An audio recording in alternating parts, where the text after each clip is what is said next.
Hey everyone, welcome back to the channel. Today, we're taking a look at a piece of military hardware that has the entire Marine Corps community talking. Picture this: miles off the coast, amidst choppy ocean swells, massive amphibious assault ships are deploying dozens of steel beasts into the water. These vehicles don't just float, they tear through the water at high speeds, heading straight for the kill zone on the shoreline, ready to unleash hell on anything in their path. This isn't a scene from a sci-fi movie, it's the real-world operational capability of Turkey's latest amphibious armored vehicle, the ZAHA, also known as the Marine Assault Vehicle. Many of you are probably familiar with the iconic US AAV-7, a workhorse that has served the United States and its allies for decades. But in today's battlefield, anti-landing technologies have evolved drastically. With the rise of guided missiles, kamikaze drones, and advanced heavy artillery, deploying slow, lightly armored legacy vehicles is basically sending troops out as sitting ducks. Recognizing this shift, the Turkish Armed Forces, a military with extensive coastlines and bold naval ambitions, tasked defense giant FNSS with creating the ultimate 21st century amphibious assault vehicle. The result? The ZAHA. What truly makes the ZAHA a game changer in modern warfare is a design philosophy built around the absolute worst-case scenarios. Traditionally, the most vulnerable phase of an amphibious landing is when the vehicle is in open water. A rogue wave or a near miss from an artillery shell can capsize a vehicle, spelling disaster for the Marines trapped inside. But the ZAHA features a flawless hydrodynamic design with an incredibly low center of gravity. This gives it what we call a self-righting capability. Simply put, if it gets flipped upside down in rough seas, the vehicle will automatically right itself without a single drop of water breaching the engine or the crew cabin. Now put yourself in the boots of an infantry marine inside one of these things. Being sealed in a dark metal box tossing around in rough seas is usually a nightmare of claustrophobia and severe seasickness. FNSS understood this, and they completely redesigned the interior to eliminate the horror stories of older legacy platforms. The 21 Marines inside sit on specially designed mine-resistant seats that protect their spines from underbelly IED blasts. More importantly, it features a highly powerful air conditioning and CBRN, or chemical, biological, radiological, and nuclear, defense system. This means Marines hit the beach breathing cool, clean air, completely fresh and 100% combat ready. Plus, the vehicle commander no longer has to risk their life by popping their head out of the hatch. The ZAHA is equipped with 360-degree day and thermal cameras, giving the crew a crystal clear view of the battlefield right on their digital displays. Once it hits the beach, the mission shifts to securing the beachhead and supporting the infantry. The ZAHA isn't just surviving with its thick STANAG 4569 rated armor, capable of shrugging off armor-piercing rounds, mines, and IEDs. It packs enough firepower to make even main battle tanks nervous. Usually, vehicles in this class only mount a 500 caliber machine gun or a grenade launcher, but Turkey decided to dial up the lethality by equipping the ZAHA with the state-of-the-art CAKA 30AT remote weapon station.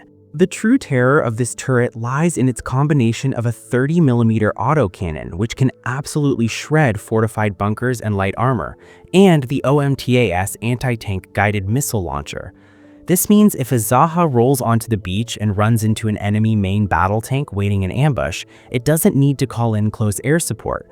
The gunner, sitting safely inside, can simply lock on and fire an OMTAS missile to eliminate the threat immediately. This massive upgrade in organic firepower completely changes Marine infantry tactics. Taking it a step further into modern network-centric warfare, the ZAHA doesn't fight alone. Türkiye designed this vehicle to operate seamlessly with its mothership, the TCG Anadolu amphibious assault ship. Imagine this: as the ZAHA is swimming toward the shore, combat drones like the Bayraktar TB3 or the jet-powered Kizilelma are flying top cover. These drones use their advanced sensors to spot enemy artillery or tanks hiding behind ridges, sending real-time target coordinates directly to the computers inside the ZAHA. This allows the ZAHA's gunner to engage targets with missiles or 30mm fire before the enemy even knows they're there. This seamless multi-domain integration across land, sea, and air is what makes the ZAHA exponentially more lethal than anything that came before it. You might be wondering, how does the ZAHA stack up against its biggest rival, the US Marine Corps' new Amphibious Combat Vehicle, or ACV? This is actually a massive debate among military analysts. The most glaring difference is mobility. The US opted for an 8x8 wheeled system, while Türkiye stuck with traditional tracks. Wheels are great because they're faster on paved roads, offer a smoother ride, and are easier to maintain. But let's look at the reality of amphibious landings. Beaches are usually made of soft, loose sand, deep mud, or sharp coral reefs. In these harsh environments, the ZAHA's track system distributes its 30-ton weight far better. It won't sink into the sand, it won't get bogged down in the mud, and it can crawl over jagged coastal obstacles with total stability. That's why many nations with complex coastlines are starting to look at tracked solutions like the ZAHA as the more practical choice for real-world combat. Let's look at some major updates for 2026. The big news hitting the defense sector mid-year was FNSS announcing a massive investment to expand their Ankara manufacturing plant, effectively doubling ZAHA production capacity to 200 units a year. The main reason? They are flooded with orders. The Turkish Navy is rapidly integrating these onto their helicopter carriers to build the most formidable amphibious fleet in the region. But more importantly, the export market is blowing up. The ZAHA's capabilities have been globally proven, performing flawlessly alongside international marine forces during NATO's Steadfast Dart 26 exercises in the Baltic Sea and at the recent EFES 2026 defense exhibition. This performance caught the eye of massive archipelagic nations like Indonesia. There are incredibly strong reports right now that the government in Jakarta is in the final stages of negotiations to acquire the ZAHA to replace their aging amphibious fleets.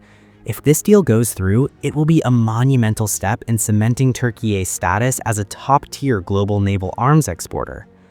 To give you a clear picture of exactly what we're looking at, let's break down the in-depth specs and the estimated price tag of this beast.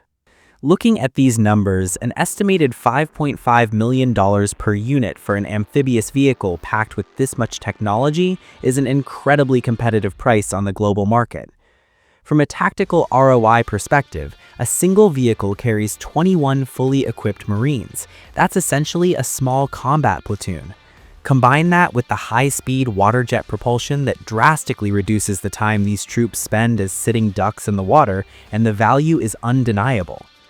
Another huge selling point we can't ignore is that FNSS didn't just build a single vehicle, they built a complete family of vehicles. Alongside the main armored personnel carrier variant, they offer a command post variant, packed with advanced antennas and satellite communications to serve as a mobile beachhead command center. There's also an armored recovery variant, equipped with heavy cranes and winches to tow or repair damaged vehicles under fire.